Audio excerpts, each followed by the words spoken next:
Bonjour, Allez, c'est bonjour à à vous. tous, merci d'être venus. Donc je me présente, François Billot, je suis ingénieur avant-vente chez Action One. Action One, c'est une société américaine. On fait une solution en mode SaaS hébergé sur Cloud AWS pour prendre la gestion des correctifs et on fait un scan de vulnérabilité.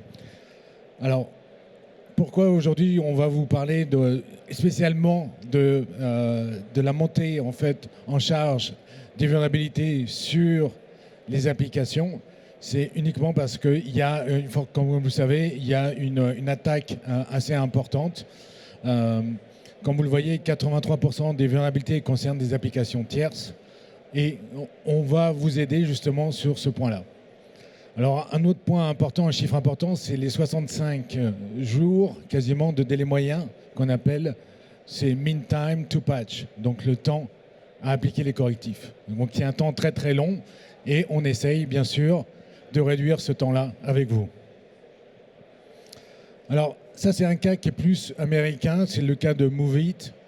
On pourrait le comparer un peu aujourd'hui à Notepad++, là un peu problématique. On ne fait pas attention. On a déployé un outil qui fait du transfert de fichiers, c'est le cas de MoveIt, qui a impacté plus les sociétés américaines, où il y a eu quasiment des millions de clients qui ont été, qui ont subi une attaque à cause qu'ils n'ont pas fait attention que ce outil a été détourné, un peu comme Notepad++.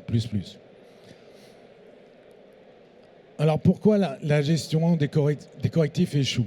Alors c'est une étude que l'on a fait, on s'est rendu compte que, le problème, le premier problème, c'est de savoir est-ce qu'on a cet outil-là dans notre parc, hein. La plupart des clients, malheureusement, n'arrivent pas à le savoir. Quelles sont les versions surtout? Est-ce que cette version que j'ai déployée, est-ce qu'elle est, elle est potentiellement vulnérable? Et quels sont surtout les endpoints qui sont impliqués? Il y a un décalage donc après de décision. Qui va être le responsable de décider qu'on va déployer ce correctif qui peut impliquer un arrêt d'une application critique? Donc ça, c'est aussi un des points importants.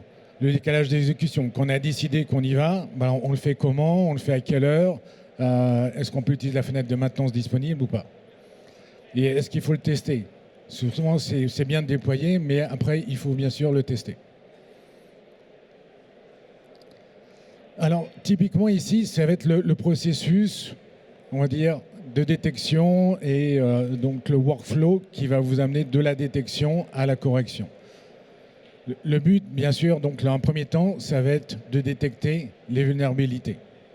Donc pour nous, dans notre cas, à nous, Action One, on s'appuie un peu comme tout le monde sur la base de données NVD du gouvernement américain. Mais comme vous le savez, enfin, pour ceux qui ont suivi, grâce à l'administration Trump, il y a eu un arrêt du financement. Donc il y a eu un backlog énorme sur cette base de données concernant les vulnérabilités. Donc du coup, chez Action One, on a décidé d'ajouter une deuxième base, une deuxième source qui est NVD++ de VulnerCheck, pour ceux qui connaissent. Et on utilise bien sûr la base de données de Microsoft MSRC. Donc on a quasiment 3 sources pour le monde Windows. Une fois qu'on a scanné donc, les applicatifs sur OnePoint, on va bien sûr vous remonter les différentes versions qu'on a trouvées. Après, ça va être à vous d'évaluer donc, les risques quand je vais patcher ce correctif. Est-ce que je vais le faire d'abord sur un groupe d'endpoints de test? Donc pour ceux qui connaissent, on a effectivement cette notion de ring où on peut tester d'abord sur un groupe d'endpoints qui va nous servir de test. Et si tout se passe bien, on va basculer donc sur de la production ou par vague. Donc on va faire des groupes de vagues d'endpoints. Et bien sûr, donc, on va vérifier bien sûr les résultats et on va vous fournir un dashboard où vous pouvez suivre vos propres SLA. Voilà.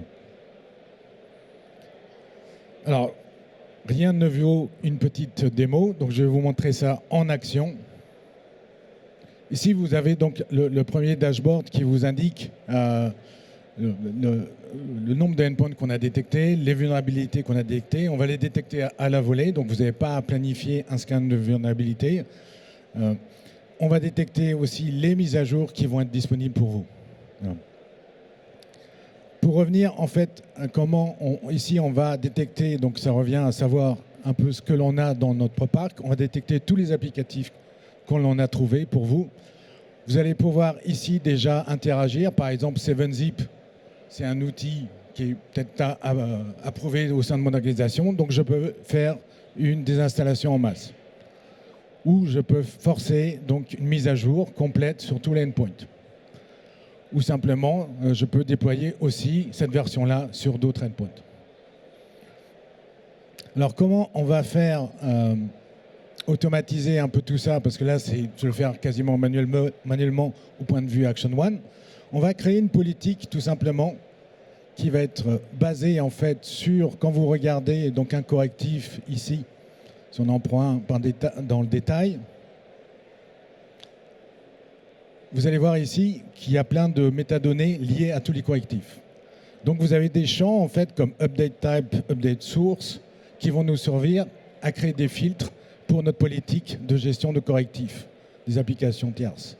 Par exemple, on va créer une politique de déploiement logiciel et là on va utiliser un filtre qui va être update source et application, simplement. Donc là, on est un peu vaste, mais bien sûr, on peut cibler sur des noms d'applicatifs si vous voulez être très très précis. Je vous montrerai un exemple après. Après, le choix d'après, c'est de dire, OK, je laisse Action One, donc pour le futur, approuver donc, tous les nouveaux correctifs qui vont correspondre à mon filtre. Je peux créer un délai aussi donc, de déploiement. Ici, c'est de 3 jours, mais ça peut être 5 jours, ça peut être 0 jours aussi. Dans la notion de ring, on va déployer le plus vite possible. S'il y a un reboot demandé par le correctif, donc je peux dire je ne veux pas de reboot et je vais le programmer plus tard.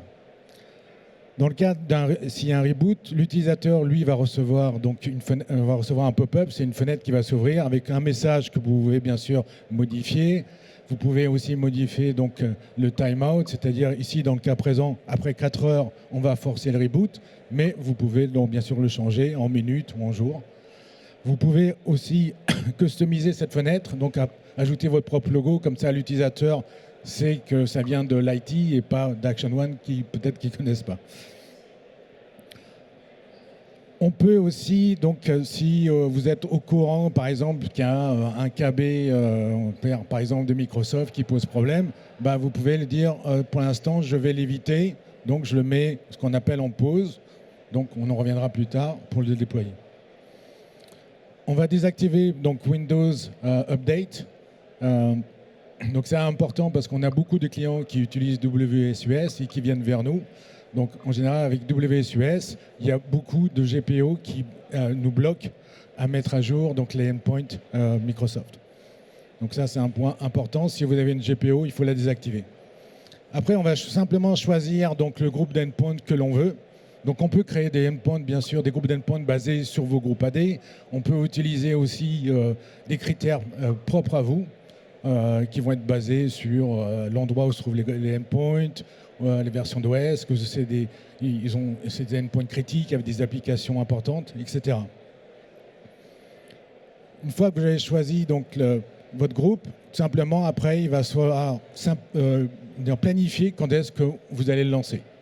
Tout simplement. Donc on peut choisir des jours dans la semaine, donc on peut choisir toutes les X heures et on peut choisir par exemple une fois par mois après le fameux patch Tuesday. Et voilà, et tout simplement vous cliquez Finish et voilà, c'est comme ça qu'on crée en fait une politique de mise à jour de correctifs applicatifs. Je vous montre un exemple par exemple avec Chrome que j'avais fait pour un des clients. Voilà, vous pouvez jouer avec les filtres, donc vous pouvez exclure aussi, donc par exemple, si vous visez une politique de mise à jour de serveurs applicatifs où il y a un runtime Java qui tourne, on va donc exclure par exemple le module Java.